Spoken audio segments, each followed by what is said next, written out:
حضرت غوث پاک جیلانی پیر بعد میں بنے، بعد میں اگرچہ پیدائشی ولی تھے لیکن غوث اعظم کہتے ہیں میں نے سبق استاد کے پاس بعد میں پڑھا، میں نے حضرت ابو سعید مخزومی کے ہاتھ پر بیعت بعد میں ہوا، خلافت بعد میں ملی، سارا کچھ بعد میں ہوا۔ پہلے دن جب گھر سے نکلا ابا جی میرے وصال کر گئے تھے، کہتے ہیں میری ماں نے سید زادی نے مجھے گود میں لیا اور میرا ماتھا چوم کے کہنے لگی عبد القادر ایک وعدہ میرے ساتھ کر، زندگی میں تیری زبان سے جھوٹ نہیں نکلنا چاہیے۔ اور غوث پاک فرماتے ہیں جب میری ماں میرے ساتھ یہ بات کر رہی تھی تو میری ماں رو رہی تھی، ابھی رو کے بھی کسی نے نصیحت کی ہے بچوں کو۔ حضرت غوث اعظم رضی اللہ تعالیٰ عنہ فرماتے ہیں مجھ پر میری ماں کی بات طاری ہو گئی میری ماں کی بات، وہ میری ماں نے آنسوؤں کے اندر لپیٹ کر جو مجھے تحفہ دیا تھا نا سچ کا، میرے ذہن پر، دل پر، روح پر چھا گیا۔ ڈاکو جب لوٹنے آئے 100 دینار کپڑوں میں سلا ہوا تھا، ابھی کسی نے ڈاکوؤں کو بھی بتایا کہ پیسے ہیں تو لے لو، یہاں تو شریعت بھی بڑی ساری گنجائش دیتی ہے کہ بچاؤ اپنا ماں، لیکن غوث اعظم رضی اللہ تعالیٰ عنہ فرماتے ہیں ماں نے مجھے آنسوؤں میں لپیٹ کر دیا تھا، لپیٹ کر کے سچ بولنا۔ مائیں عظیم ہو تو پھر بیٹے بھی عظیم ہی ہوتے ہیں، ماں عظیم ہو تو بیٹا بھی پھر عظیم ہی ہوتا ہے، لپیٹ کر سچ کا تحفہ دیا تھا۔ تو سیدنا غوث پاک فرماتے ہیں جب انہوں نے آ کے کہا نا کہ تیرے پاس کیا ہے تو میں نے کہا 100 دینار، اس نے جیبیں بھی کھولی، ہاتھ بھی کھولے، جوتے بھی اتارے، پگڑی بھی کھلوائی، کوئی شے نہ نکلی۔ تو کہتے ہیں وہ سردار کے پاس لے گیا، کہنے لگا سردار یہ عجیب بچہ ہے، کہتا ہے 100 دینار ہے، سارا ڈھونڈ لیا ملے نہیں، یہ جھوٹ بول رہا ہے۔ تو کہتے ہیں جب اس نے کہا نا جھوٹ بول رہا ہے تو حضرت غوث اعظم کہتے ہیں مجھے جلال آیا، میں نے کہا خبردار یہ بات نہ میرے ساتھ آج کے بعد کرنا، میں جھوٹ نہیں بول، یہ میرے قریب نہیں آ سکتا، خبردار۔ یہاں بچوں کو غصہ تب آتا ہے جب مرضی کا برگر نہ ملے، سارا کچھ کر، آج کے بعد یہ لفظ نہ کہنا میں جھوٹ بولتا ہوں، عبد القادر جھوٹ نہیں بول سکتا، ہو ہی نہیں سکتا۔ اس نے کہا پھر بتا پیسے کدھر ہیں، تو حضرت غوث اعظم نے بٹن کھولے اور الٹ کر کے کرتا کہنے لگے میری ماں نے سیے تھے، 12 سال کے غوث پاک، ایک روایت ہے 14 سال۔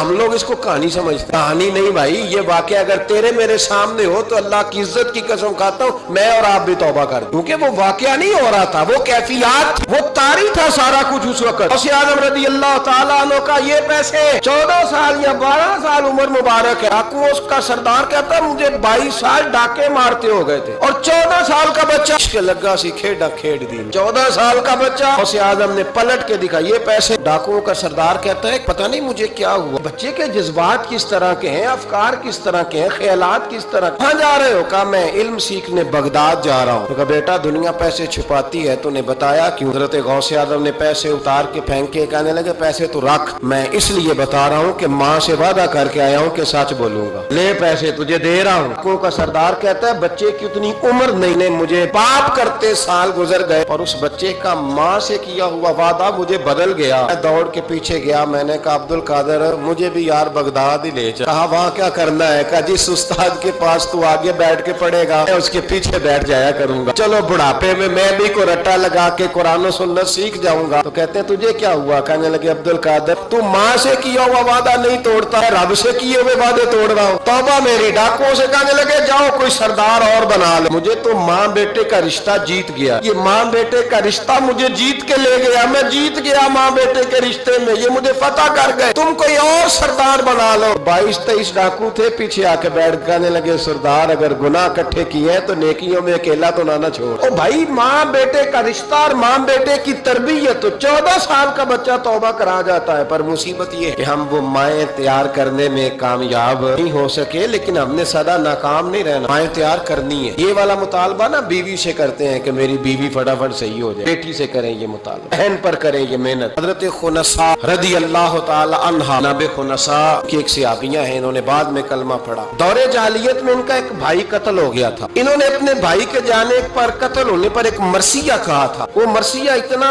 مشہور تھا کہ جہاں بھی پڑھا جاتا لوگ اپنا کوئی جانے والا یاد کر کے رونے لگ جاتے۔ تو قصیدہ جناب خنساء رضی اللہ تعالی عنہ کا بڑا مشہور تھا، عربی قصیدہ لکھا تھا انہوں نے، کسی کے ہاں بھی کوئی انتقال کر جاتا تو ان کا وہ عربی قصیدہ پڑھا جاتا، اور جب وہ قصیدہ پڑھا جاتا تو لوگ دھاڑے مار مار کے روتے۔ حالانکہ رونا رلانا